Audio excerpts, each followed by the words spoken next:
Hey, what's up, guys? What's going on? Marcos aqui, novamente com mais um vídeo aqui em Time to English. Bem-vindo ao meu canal. E hoje eu gostaria de falar com vocês sobre como utilizar o verbo ficar no inglês. Por quê? Porque o verbo ficar vocês usam muito no português, só que se você for traduzir ao inglês, a tradução vai variar conforme o contexto. Tá? Agora, se você procura o verbo ficar no dicionário, assim a palavra isolada, você vai perceber que a primeira tradução, e que geralmente ensinam em escolas tradicionais, é o significado stay. Né? Stay é a tradução de ficar mais básica, tá? Mas você vai perceber que ficar pode ter inúmeras, não inúmeras, mas muitas traduções e significados dependendo do contexto em que você vai usar esse verbo, ok? Então, fica ligado aí que a gente vai estudar um pouco como usar ficar em vários contextos, beleza?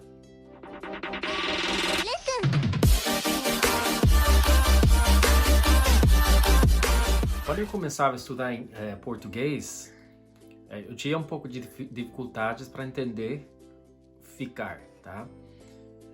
O verbo ficar, como é utilizado em muitos diferentes contextos, gerava um pouco de confusão na minha cabeça. Gostaria de te dar alguns exemplos em que vocês usam ficar em diferentes contextos. Por exemplo, fiquei chateado. Fiquei muito feliz por você. Fiquei chateado, né? Vocês usam no contexto de sentimentos, tá? Outro exemplo também é, o escritório dele fica na rua Carlos Alberto, né? Está ficando muito frio aqui. O meu inglês está ficando melhor. Tá? Fiquei na dúvida. Fica comigo ou fica aqui comigo. Como que ficou a questão da casa? Né? Todos esses contextos aí, eles têm um significado, uma conotação bem diferente. Se você for traduzir essas frases para o inglês, as traduções vão variar também. Okay? Então vamos pegar a primeira. Fiquei chateado com você, fiquei feliz por você. Né? Ficar no sentido de sentimentos, as suas emoções. Então, equivalente em inglês seria I'm happy for you, que no caso você vai usar o verbo to be. I'm happy for you. Se você está falando sobre o passado, se for um sentimento ruim, usa o verbo get. Né? Então, por exemplo, I got upset. Eu fiquei chateado. I got upset. Né? Se for um sentimento positivo, é melhor você usar o verbo to be. Por exemplo, eu fiquei bem feliz por ele. I was happy for him. Percebe? Então você vai usar ou get ou verbo to be quando se trata de sentimentos, emoções, tá? A próxima é quando vocês querem dizer que algo está situado em algum determinado local. Né? Por exemplo, o escritório dele, do advogado tal, fica na rua, sei lá, 13 de maio, né? Então fica aí, tá no conotação no sentido de estar situado, está, né? Você vai simplesmente usar o verbo to be, tá? Então vou traduzir essa frase. His office is on Carlos Alberto Street, tá? Is seria equivalente a fica, ok? Então, quando tem que ver com alguma coisa localizado, situado em um determinado lugar, você vai usar o verbo to be. Próximo exemplo que eu te dei está ficando frio, também o inglês está ficando melhor. Você percebe que ficando nesse contexto, vocês estão utilizando no sentido de tornando, né? Como se fosse algo progressivo, né? Então, trazendo isso para o inglês, você sempre vai usar o verbo get. Né? Está ficando frio. It's getting cold. Tá? Meu inglês está ficando melhor. My English is getting better. Percebe? Então, quando é no sentido de tornando, né? Progredindo, tá? Ficando seria getting. O próximo exemplo que eu te dei é fiquei na dúvida. Fiquei na dúvida, tá? Vocês usam muito isso aí, né? Mas a tradução desse ficar, trazendo para o inglês, é totalmente diferente, tá?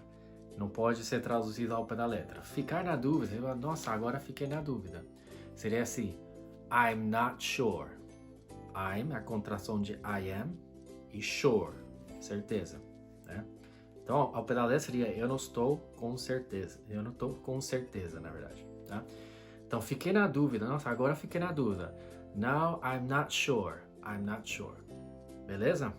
Vamos supor se você quer falar para o seu professor na sala de aula. Ô professor, eu fiquei com uma dúvida. Tá? Você também não vai traduzir ao pé da letra. Você vai dizer o seguinte. Teacher, I have a question. Percebe? Não tem nada. Não traduz ao pé da letra porque soa bem, não soa natural, tá? Você vai dizer I have a question. I have a question quer dizer que você está com uma dúvida, ok? A outra coisa, o outro exemplo que muitas pessoas usam é fica comigo. Agora, quando tem que ver com alguém, ficar do seu lado, no sentido de estar mesmo, então você vai usar stay. Stay with me. Fica aqui em casa. Stay here at home. Tá? Aí, stay é adequado, tá? Agora, se você está dizendo que você quer uma mulher ficar com você, aí já é outra história, tá? A gente pode ver isso no outro vídeo, tá? Mas por enquanto, vamos somente falar sobre stay, ok? E o último, que vocês também usam, por exemplo, como que ficou a questão de, sei lá, um assunto, né? E aí, como que ficou essa questão? Como que ficou esse assunto, tá? Não vai ser traduzido ao pé da letra também.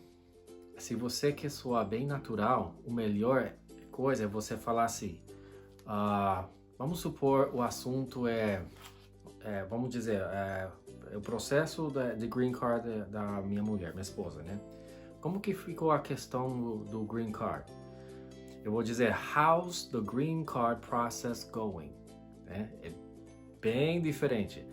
How's, que é a contração de how is, the green card process going, okay? Ou também pode dizer, so what's the update on her green card process? What's the update on her green card process? Tá? Isso seria algumas equivalentes para como que ficou alguma questão que você está fazendo, tá? Que você quer saber mais sobre isso. Isso aí, gente. Então vocês podem perceber que ficar pode ter várias conotações dependendo do contexto, e ao traduzir em inglês as traduções podem variar, tá? Então contexto é muito importante, né? Em inglês seria context is everything, contexto é tudo, tá? Então fica ligado com essas coisas assim, tá? É para você soar mais natural quando vocês falam inglês, beleza? Se você gostou, dá seu like aí, compartilha com alguém que você acha que vai se beneficiar, que vai gostar desse vídeo, e fica ligado para mais vídeos, ok? Até mais, tchau, tchau.